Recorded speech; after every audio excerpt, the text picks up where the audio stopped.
tous. En tout cas, je tiens à vous remercier. Nous remercier Bilomingi. Na batnyoso na kotsi na groupe oyo ba comprendre ngai na bato mususu oyo na avisa kite donc on a ipsa kite ba mona kotsi bino olimisa parce que na mona ki vous retrouver intéressant et à participer na groupe bit ya groupe on a créé ya food mokili eza pona koyekola kolamba ba bloka bikolo mususu e ba susu un plus na banda kuna biso parce que ndenge monde évoluer lelo même attends so yo kolamba te okosi na YouTube otali ndenge balambi pe oyekoli iko faciliter pe biso ba bisusu otoza na difficulté ya osala mo ba repas moko traditionnel na partie ya groupe oyo toko yekola na groupe oyo toza kaka na ba congolais te toza pe na bangolaise to ba rapporter pe bol balingala te mais moi je suis là dans le salle sacrifice mobimba c'est que nous tapons bien en portugais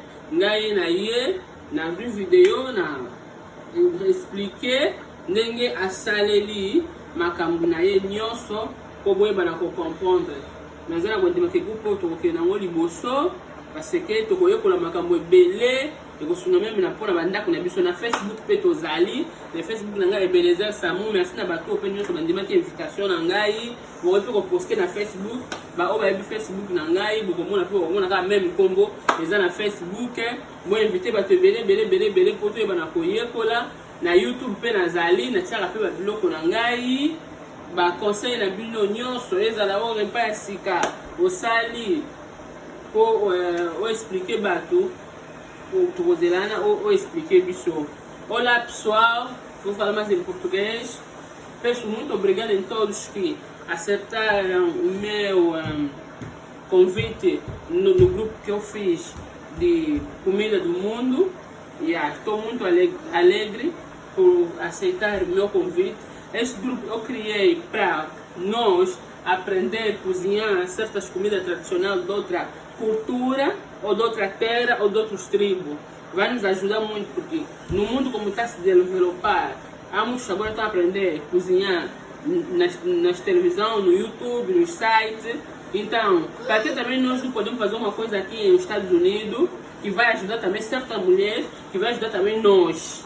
Peço muito obrigado e há outras pessoas que estão no grupo falam só lingala e francês, não sabem falar português. Mas eu estou aqui, vossa irmã, quando alguém ou angolana publicar uma receita, não entenderam, eu estou aí para repetir o que ela vai falar, o que ela vai traduzir. Também vou começar a passar em casa, vou começar a fazer vídeo, vou na casa, por exemplo, essa semana vou na casa da fulana, vai cozinhar, eu vou filmar, eu vou colocar no meu Facebook ou no meu YouTube ou no nosso grupo do WhatsApp. Tipo, estou aqui, vou cozinhar feijão com pisaca, esse aqui é meu feijão. Eu já tinha pronto no fogão. Meti só sal no meu feijão. Agora estou a pôr a minha quizaca. Porque cada pessoa tem a sua maneira de cozinhar. Feijão com quizaca.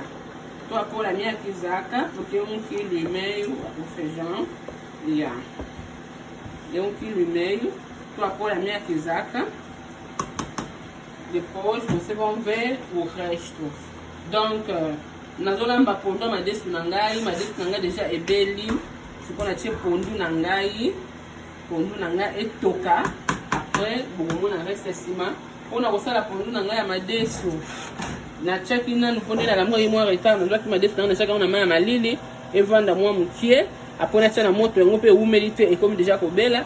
Si on a tia pondu na ngai na tia madesu na ngai mwa mungwa pe na koti pondu na ngai sikoyo etoka yango wana. Merci beaucoup na ba pondo bayombe pour moi ndenge bayombe balambaka pondu na bakabinde. Merci beaucoup. OK,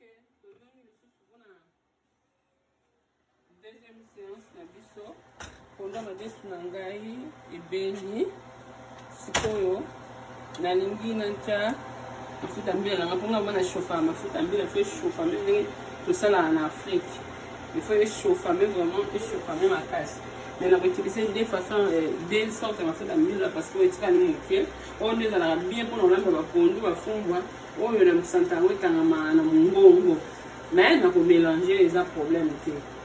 On mélanger les problèmes. Mais avant, na sopa mafuta mbila na ngai na chaki lisusu mwa ai moke na ndembe parce que soki ba épice nyonso etoki ewumeli na moto esilisaka goût ngai na chaka yango nanu na suka nde avant pondu na ngai mpe na ngai na chaki ndembe na ngai na ai. Donc c'est ça. Botei mais uma vez.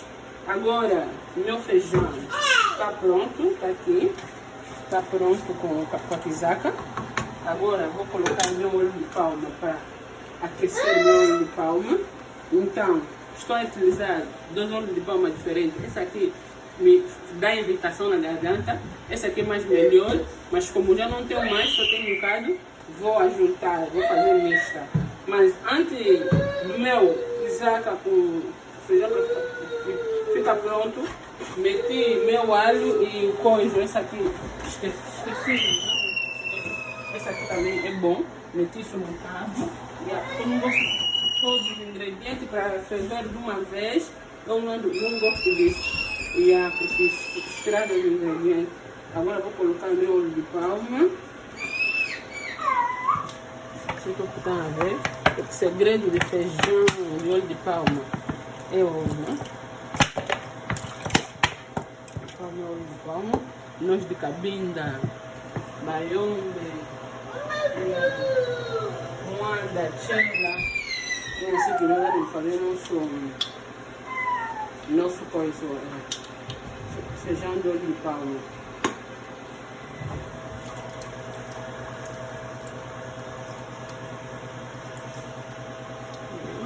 Gostou?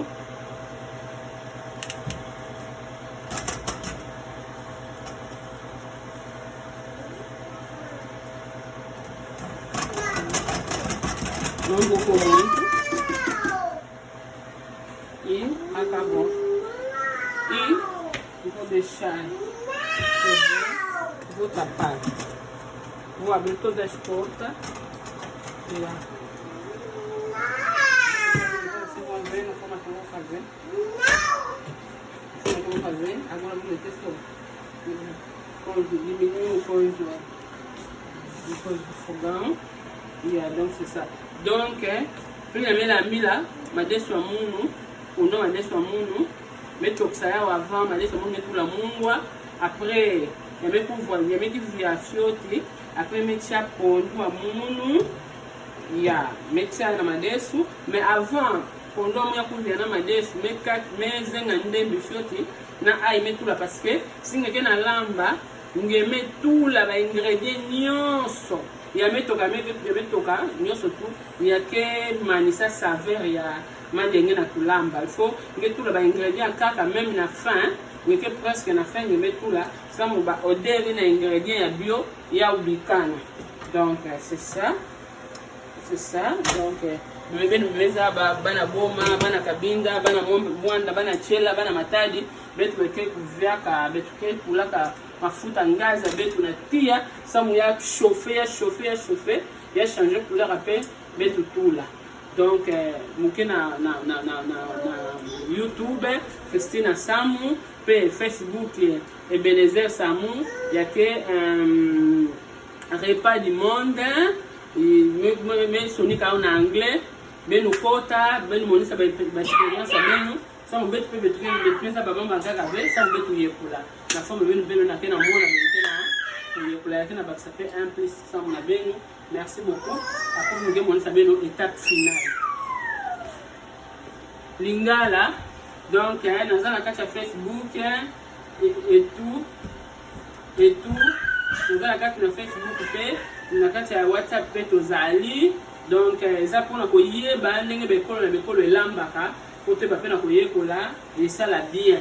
Donc on a le bezali kikongwa leta ifioti pe na lobaka mutu pe fait sopa mona ni pe na koyekoloba eza problème te. Donc yango yo na biso tolambela pona wala c'est bon na chauffer mafuta na ngati kokauka akonde na kubwaka na kondo madesu na ngabo komona na suka ndenge ekozala. Abonnez-vous massivement même na YouTube nanga, abonnez-vous même na Facebook bokota partager ma vidéo même na WhatsApp to partager donc pour esunga bato mosusu baza mpona bapona madesu bayekola ya biza lisusu nasimini ya 3e séance na biso mafuta na ngai echauffe siko nazotia matungulu na kati ya koza madesu na ngai natie matungulu mpona sopa mafuta mbila na ngai. Agora vou colocar meu óleo de palma já aqueceu dentro do meu feijão com quizaca, meti cebola, esse alho vou meter dentro para dar um cheirinho dentro. Na louça la ngoli banda parce que nanda ko yiko déborder, una alarme donc c'est ça. Muna tula mafuta ngazi ya munu na kati ya sakasaka madesu ya munu, metula déjà matungulu ya munu fioti et muna tula ai na kati ben mona tala mafuta ya me chauffer. Donc mafuta nanga échauffé donc c'est qu'on a zo sopa vocês próprio tá ver o meu olho aqueceu muito e tô a pôr se como muna tula ben tala ben mona tô a pôr na chá Vumona Machi yango wana bila moko bomoni kondo madesu na biso ndenge na saleli memona na façon mais salili ya memona mesala na nganda sans ya déborder non muna tula yauna ni chaud ya mwili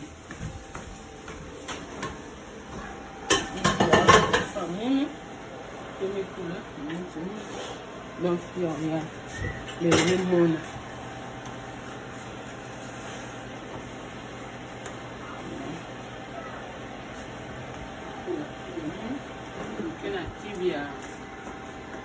yes sakasaka ke una kula kaki bishwet sana mungu mdabeli mungu laka mungwa maintenant chaki bunkesko chaki déjà mungu na madesu na toi como cadinho de caldo que já tinha posto coisa sal na ver mesmo agora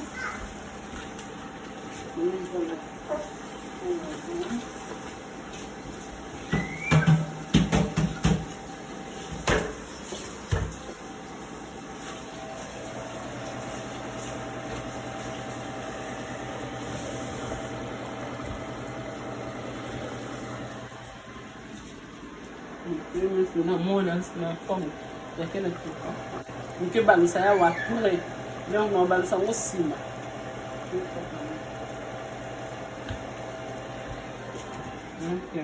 merci beaucoup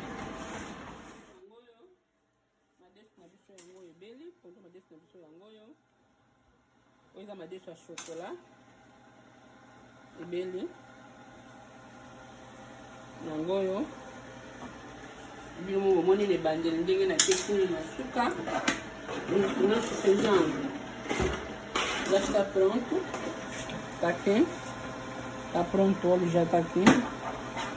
Tá pronto. Vocês vão ver no princípio até no fim do que eu fiz. Sans ça, mais deixa eu primeiro cozinhar. Primeiro não parce que ma deixa aí também lembrar de cozinhar. Bien seulement bien. Et que ma deixa chocolat. Aqui na deixa chocolat, temos que nous mona na ebandeli jusqu'à fin muno. Mais ça là, donc merci beaucoup. Na batumi sur la vidéo là na ebandeli tina chuka nao. Merci beaucoup na batumi nyonso comme que na page Facebook muno ya muno. Que c'était ça muno. Ben nous abonner vous pouvez partager vidéo.